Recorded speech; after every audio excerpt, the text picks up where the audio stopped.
Hello everyone, कैसे हैं आप लोग। उम्मीद है आप सब अच्छे होंगे। मेरा नाम सत्य प्रकाश है और मेरा सत्य से कोई वास्ता नहीं है। इस दुनिया में बहुत सारे जात हैं, बहुत सारे समुदाय हैं, लेकिन उन सारे जातों में, उन सारे समुदायों में एक ऐसा जात है जिसको जितना गाली दो उतना कम है, और वह इंजीनियरिंग है। आप लोग को लग रहा होगा कि इंजीनियरिंग कोई प्रोफेशन है। नहीं भाई साहब, इंजीनियरिंग कोई प्रोफेशन नहीं है। ये अपने आप में एक जात है, एक कम्युनिटी है, एक समुदाय बना हुआ है। ऐसा माना जाता है कि अगर तुम एक पत्थर आसमान में फेंको तो जो पत्थर हर तीसरा इंसान के सर पर गिरेगा वो इंजीनियर होगा। अगर तुम अलग अलग प्रोफेशनल्स के लोगों को देखोगे, जैसे डॉक्टर्स को देखो, है ना, डिफेंस में काम करने वाले लोगों को देखो, टीचर्स को देखो, एक प्रॉपर ड्रेस कोड होता है, एक प्रॉपर अटायर होता है। बट इंजीनियर्स, कोई सिक्कड़ लटका के घूम रहा है, कोई रैपिंग कर रहा है, कोई सिंगिंग कर रहा है, कोई मेरे जैसे लौंडा बन के हेयर बैंड बना के कुर्सी पर बैठ के कॉमेडी कर रहा है, कोई नाली में दारू पी के पड़ा हुआ है। मतलब अखंड मचा रखा है भाई इंजीनियर्स ने। नेक्स्ट लेवल का अखंडता है। ठीक है, मेरे कॉलेज में मेरा एक दोस्त था जिसका नाम था राहुल। और राहुल का बैकग्राउंड ये है कि आपने एक मूवी देखी है ना, भागम भाग, उसमें गोविंदा का कैरेक्टर होता है और वो कहता है कि मैं उस चीज को बिल्कुल नहीं मानता जिसको मैं अपने आंखों से ना देख लूं। तो वैसा ही कैरेक्टर था राहुल का। राहुल मेरे से पूछा एक बार कि भाई एक बात बता। बोले हाँ भाई पूछ। बोला जो मूवीज है उसमें लड़कियां संडास नहीं जाती है क्या।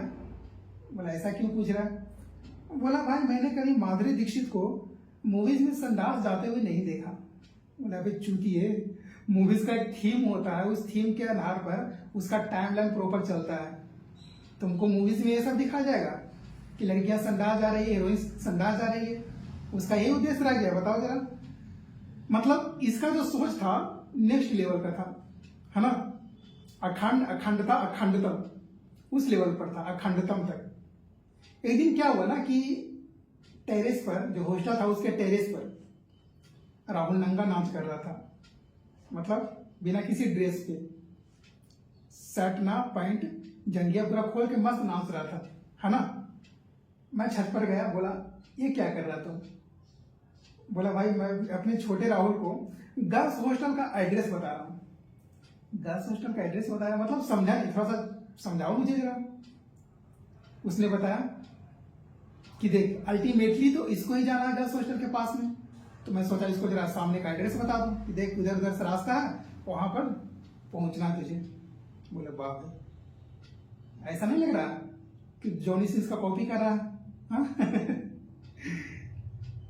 एक दिन राहुल मुझे अपने लड़की से, अपने गर्लफ्रेंड से मिलाने के लिए मुझे गर्ल्स हॉस्टल लेके गया।